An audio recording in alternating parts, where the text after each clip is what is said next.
नमस्कार। Artificial intelligence मतलब AI अब सिर्फ कोई दूर की कौड़ी नहीं रही, ये आज की हकीकत है और तेजी से बदल भी रही है। बिल्कुल।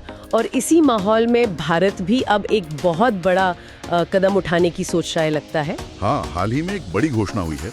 रिलायंस इंडस्ट्रीज के चेयरमैन मुकेश अंबानी ने उन्होंने रिलायंस इंटेलिजेंस लॉन्च करने की बात कही है। और ये घोषणा काफी महत्वपूर्ण है क्योंकि ये भारत के लिए भारत द्वारा एआई बनाने का एक बड़ा महत्वाकांक्षी सपना लेकर आई है। सही। और ये घोषणा उस व्यक्ति की तरफ से है जिनका एक पैटर्न रहा है, मतलब भारत में बड़े पैमाने पर बदलाव लाने का। हाँ, आप जियो को ही देख लीजिए, डेटा कितना महंगा हुआ करता था और जियो ने उसे आम भारतीय की पहुंच मिला दिया। पूरा टेलीकॉम सेक्टर ही बदल गया। बिल्कुल। या फिर रिटेल में उनका दखल, या अब हरित ऊर्जा की तरफ उनका बड़ा कदम। एग्जैक्टली। तो जब वो एआई जैसी चीज पर फोकस करने की बात करते हैं तो उसे गंभीरता से लेना पड़ता है, उसके मायने गहरे हो सकते हैं। तो आज हम इसी घोषणा पर थोड़ी गहराई से बात करेंगे। जो भी जानकारी अभी तक सामने आई है उसके आधार पर ये समझने की कोशिश करेंगे कि रिलायंस इंटेलिजेंस का विजन क्या है, ये भारत के लिए इतना अहम क्यों हो सकता है, और हाँ, इसमें क्या संभावनाएं हैं, क्या चुनौतियां हो सकती हैं, इन सब पर बात करेंगे। चलिए शुरू करते हैं। तो रिलायंस की एजीएम में ये घोषणा हुई, क्या खास बातें निकल कर आई? सबसे मुख्य बात तो यही थी कि रिलायंस इंटेलिजेंस का लक्ष्य है ऐसे एआई मॉडल बनाना जो खास तौर पर भारत की जरूरतों को, यहाँ की जटिलताओं को समझे। मतलब ये सिर्फ किसी विदेशी मॉडल का, कह लीजिए, हिंदी ट्रांसलेशन नहीं होगा? नहीं, बिल्कुल नहीं। आइडिया ये है कि ये यहीं के जमीन से जुड़ा हो, यहीं के लिए बना हो, एक तरह से ग्रास रूट एआई मॉडल। और जब हम कहते हैं भारत के लिए तो इसका मतलब बहुत बड़ा है। हम बात कर रहे हैं 1.4 अरब से ज्यादा लोगों की। सैकड़ों भाषाएं, बोलियां, अलग अलग सांस्कृतिक पहनावे, छोटे शहर, गांव, उनकी अपनी जरूरतें और उद्योगों की अपनी चुनौतियां भी। तो क्या जो ग्लोबल एआई मॉडल्स अभी हैं, ओपन एआई, गूगल, माइक्रोसॉफ्ट के, क्या वो इन सब बारीकियों को पकड़ पाते हैं? ये एक बड़ा सवाल है और शायद यही रिलायंस इंटेलिजेंस का लॉजिक या कहें तो जरूरत समझ आती है। अभी के जो बड़े एआई मॉडल हैं वो ज्यादातर पश्चिमी डेटा पर ट्रेंड हुए हैं। हाँ, अंग्रेजी में तो वो कमाल का काम करते हैं। बिल्कुल, लेकिन भारत की जो भाषाई विविधता है, सोचिए, संविधान में ही 22 आधिकारिक भाषाएं हैं और बोलियां तो पता नहीं कितनी। ये उनके लिए एक बड़ी चुनौती है। सिर्फ अनुवाद से काम नहीं चलता होगा, है ना? बात कॉन्टेक्स्ट की है, लहजे की है, सांस्कृतिक बारीकियों की है। एग्जैक्टली। मान लीजिए कोई किसान है, अपनी स्थानीय बोली में एआई से कुछ पूछ रहा है खेती के बारे में, मौसम, मिट्टी, वहाँ के कीड़े मकोड़ों के बारे में। हाँ। क्या कोई विदेशी मॉडल उसे उतनी सटीकता से समझ पाएगा जितना एक ऐसा मॉडल जो खास भारतीय संदर्भों में ट्रेन किया गया हो? शायद नहीं। तो यहीं पर मेड इन इंडिया एआई की बात आती है। हाँ, और रिलायंस इंटेलिजेंस का वादा यही है कि वो ऐसा एआई बनाएंगे जो न सिर्फ अलग अलग भारतीय भाषाओं और बोलियों को समझेगा, बल्कि भारत के जो यूनिक कॉन्टेक्स्ट्स हैं उन्हें भी समझेगा। और इसका असर सिर्फ टेक इंडस्ट्री तक नहीं रहेगा। नहीं, उनका लक्ष्य तो उन सेक्टर्स में क्रांति लाने का है जो सीधे आम आदमी से जुड़े हैं, जैसे कृषि, स्वास्थ्य सेवा, शिक्षा, फाइनेंशियल सर्विसेज। सोचिए, छोटे व्यापारी, किराना दुकान वाले, अगर उन्हें अपनी भाषा में एआई से मदद मिल जाए सप्लाई चेन मैनेज करने में या ग्राहक संभालने में, हाँ, ये बहुत बड़ा बदलाव ला सकता है। ये विजन तो काफी बड़ा लगता है, लेकिन इसे हकीकत बनाने के लिए मतलब रिलायंस इंटेलिजेंस में किस तरह की क्षमताएं या फीचर्स हो सकते हैं? इंडस्ट्री एक्सपर्ट्स क्या उम्मीद कर रहे हैं? देखिए, अभी सब कुछ साफ तो नहीं है, पर जो अटकलें हैं या जो एक्सपर्ट्स कह रहे हैं उसके हिसाब से कुछ चीजों पर फोकस हो सकता है। पहला और शायद सबसे ज्यादा दिखने वाला फीचर होगा भारतीय भाषाओं में बहुत एडवांस्ड एआई कस्टमर सपोर्ट। अच्छा, मतलब आप किसी बैंक से या किसी ई कॉमर्स साइट से या सरकारी सेवा से अपनी भाषा, अपनी बोली में बात कर पाएं। हाँ, और सामने वाला एआई आपकी बात सिर्फ समझे नहीं, बल्कि सांस्कृतिक बारीकियों के साथ आपको सही समाधान भी दे। ये उन करोड़ों लोगों के लिए डिजिटल दुनिया खोल सकता है जो अंग्रेजी या मानक हिंदी में उतने सहज नहीं है। ये तो पहुंच बढ़ाने वाला बहुत बड़ा कदम हो सकता है। और इसके अलावा दूसरा हो सकता है कि वो व्यवसायों और सरकार के इस्तेमाल के लिए खास एआई मॉडल बनाए। ये सिंपल चैटबॉट से कहीं ज्यादा कॉम्प्लेक्स होंगे।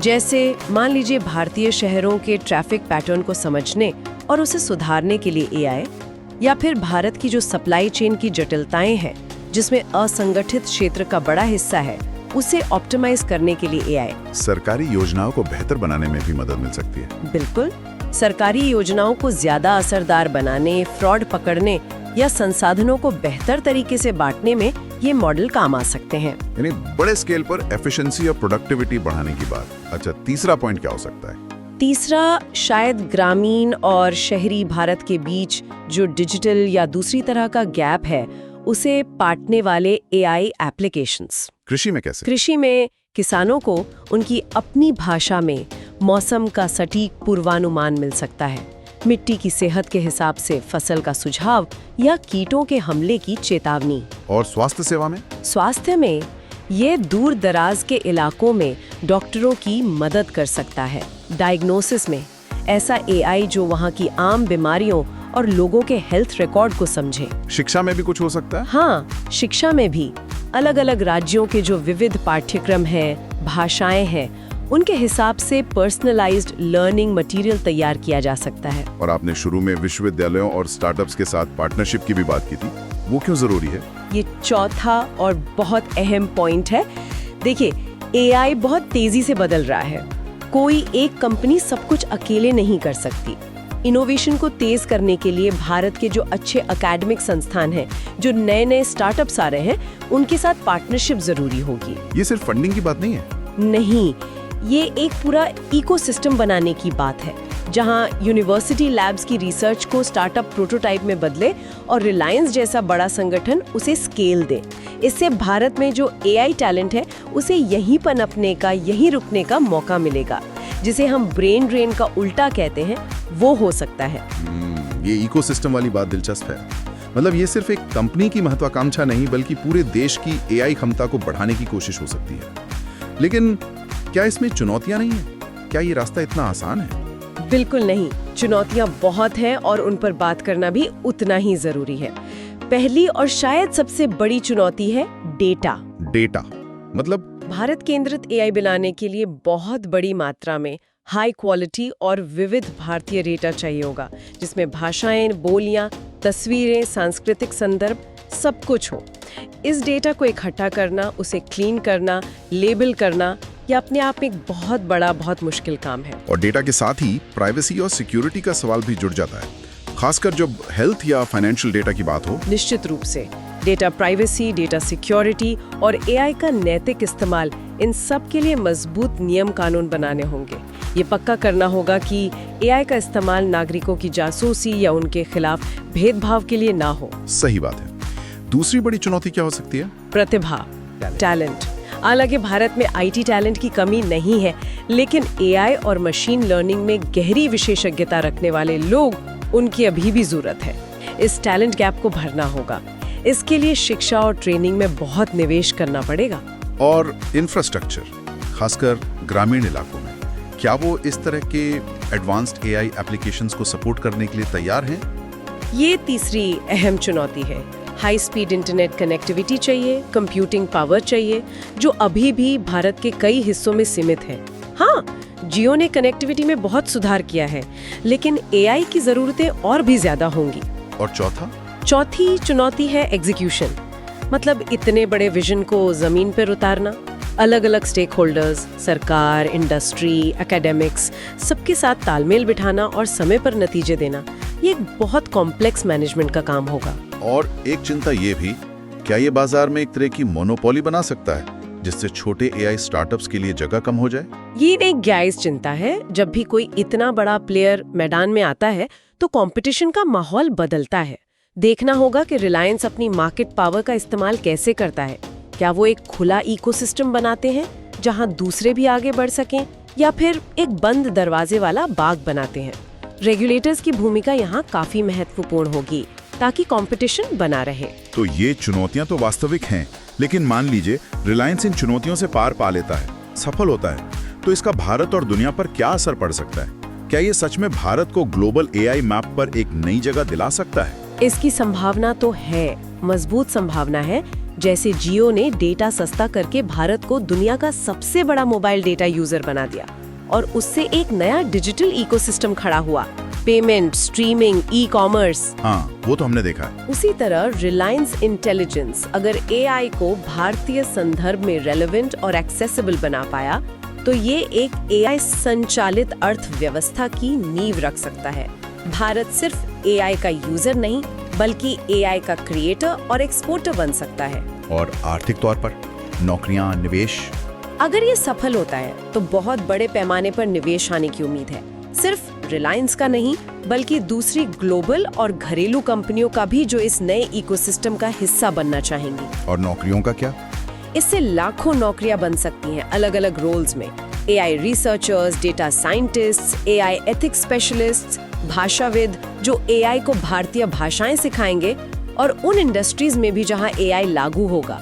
ये भारत की जीडीपी में भी अच्छा खासा योगदान दे सकता है। और दुनिया में भारत की आवाज, एआई के भविष्य को लेकर जो नियम बन रहे हैं उसमें हमारी भूमिका बदलेगी? बिल्कुल बदलेगी। अभी एआई के नियम, स्टैंडर्ड्स, नैतिकता, इन सब पर ज्यादातर बहस पश्चिमी नजरिए से हो रही है। अगर भारत का अपना मजबूत स्वदेशी एआई इकोसिस्टम होगा तो हम इन ग्लोबल चर्चाओं में एक अलग भारतीय परिप्रेक्ष्य ला सकते हैं, जो शायद विकासशील देशों की जरूरतों को बेहतर समझे। हाँ, शायद जो विकासशील देशों की जरूरतों और मूल्यों को बेहतर ढंग से सामने रखे। ये एआई को ज्यादा समावेशी, ज्यादा ग्लोबल बनाने में मदद कर सकता है। भारत दुनिया को दिखा सकता है कि एआई का इस्तेमाल सिर्फ मुनाफे के लिए नहीं बल्कि अरबों लोगों की जिंदगी बेहतर बनाने के लिए कैसे किया जा सकता है। तो अगर हम पूरी तस्वीर को समेटें, रिलायंस इंटेलिजेंस सिर्फ एक और टेक प्रोडक्ट लॉन्च नहीं है। ये भारत के लिए अपनी तकनीकी संप्रभुता बनाने, अपनी खास जरूरतों के लिए समाधान निकालने और ग्लोबल एआई रेस में एक सीरियस प्लेयर बनने का एक बड़ा दांव है। इसमें अपार संभावनाएं दिखती हैं, लेकिन जैसा हमने कहा, गंभीर चुनौतियां भी हैं जिन पर ध्यान देना होगा। आपने बिल्कुल सही कहा, ये एक बहुत महत्वाकांक्षी पहल है जिसमें भारत के आर्थिक विकास को रफ्तार देने, इनोवेशन को बढ़ाने और आम नागरिक की जिंदगी को बेहतर बनाने की क्षमता है। पर इसकी सफलता कई चीजों पर निर्भर करेगी, डेटा, टैलेंट, इंफ्रास्ट्रक्चर, नैतिक नियम, इन सब पर। तो यहाँ हम उस बड़े सवाल पर आते हैं, क्या ये वाकई भारत की एआई क्रांति की शुरुआत है? एक ऐसा मोड़ जो आने वाले दशकों में देश की दिशा बदल सकता है? देखिए, इतिहास में हमने देखा है घोषणाएं तो बहुत होती हैं पर कुछ ही हकीकत बन पाती हैं। अभी कुछ पक्के तौर पर कहना थोड़ी जल्दबाजी होगी। रिलायंस इंटेलिजेंस को अपने वादे निभाने होंगे, चुनौतियों से पार पाना होगा। हाँ, वो तो है। लेकिन मुकेश अंबानी का पिछला ट्रैक रिकॉर्ड और भारत की जो अपनी क्षमता है उसे देखते हुए इसे नजरअंदाज तो नहीं किया जा सकता।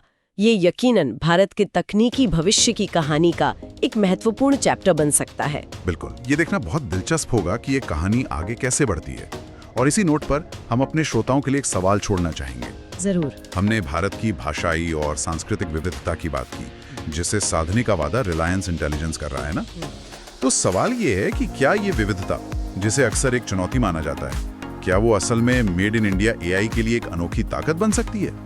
क्या यही विविधता हमारे एआई मॉडल को दुनिया में सबसे ज्यादा फ्लेक्सिबल और अडेप्टेबल बना सकती है? या फिर ये अंदरूनी जटिलताओं का एक ऐसा जाल बुनेगी जिसे सुलझाना शायद विदेशी मॉडल बनाने से भी ज्यादा मुश्किल साबित हो। इस पर सोचिएगा जरूर।